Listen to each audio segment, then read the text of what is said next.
सदगुरु को प्रणाम। आज का पहला प्रश्न है, पूछते हैं अशोक कुमार खन्ना जी सोनीपत से।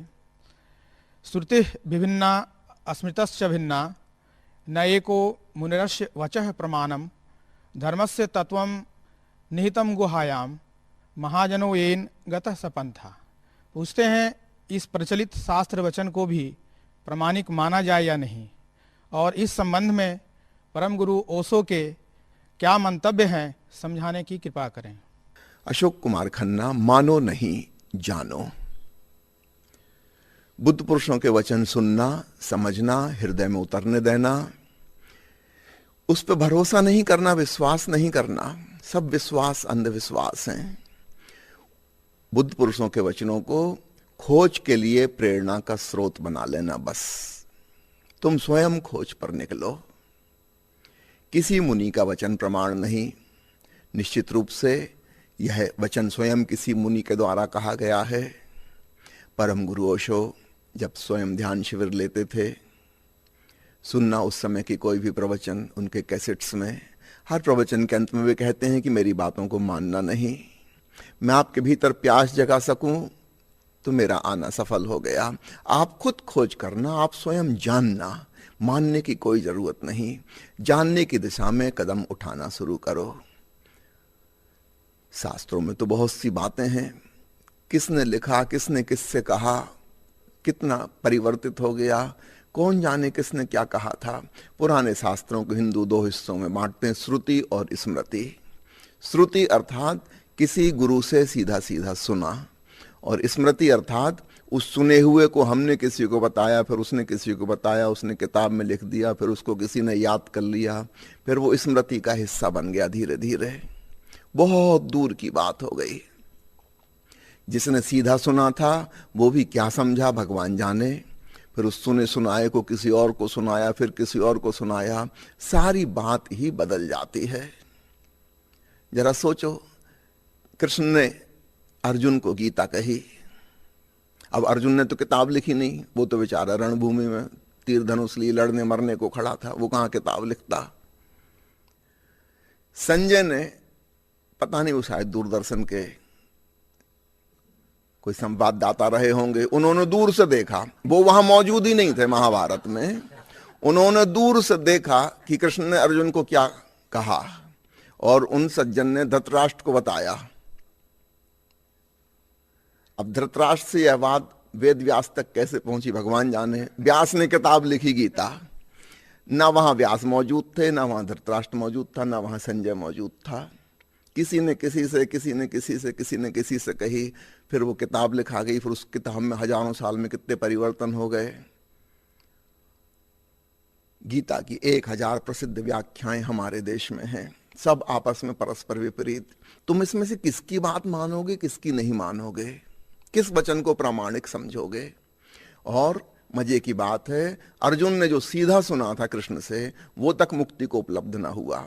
महाभारत की कथा तो आपको पता ही होगी। बाद में जब 5 पांडव भाई स्वर्गारोहण कर रहे थे, केवल युधिष्ठिर और उनका कुत्ता मोक्ष में प्रवेश पाए, बाकी के पांडव रास्ते में गल गए, अर्थात उनकी मुक्ति नहीं हुई। तो अर्जुन की मुक्ति नहीं हुई जिसने कृष्ण को सीधा सुना था, उसके लिए तो वह श्रुति थी। 5000 साल बाद आज लोग सोचते हैं कि गीता पढ़ के वो मुक्त हो जाएंगे। चमत्कार है, कैसे हो जाओगे।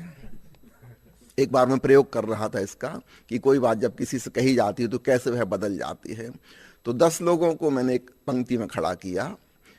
मैंने कहा कि एक व्यक्ति बगल वाले व्यक्ति के कान में फुसफुसाकर धीरे से कोई छोटा सा सेंटेंस बोले जिसमें 6-7 शब्द हों बस।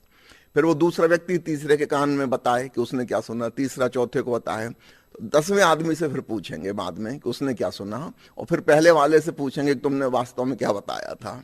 बड़ा मजेदार प्रयोग रहा। पहले वाले व्यक्ति ने प्रयोग के बाद बताया कि मैंने कहा था हिमालय से गंगा की धार निकलती है। और 10वें आदमी से पूछा तुमने क्या सुना, उसने कहा हेमा मालिनी धर्मेंद्र से प्यार करती है।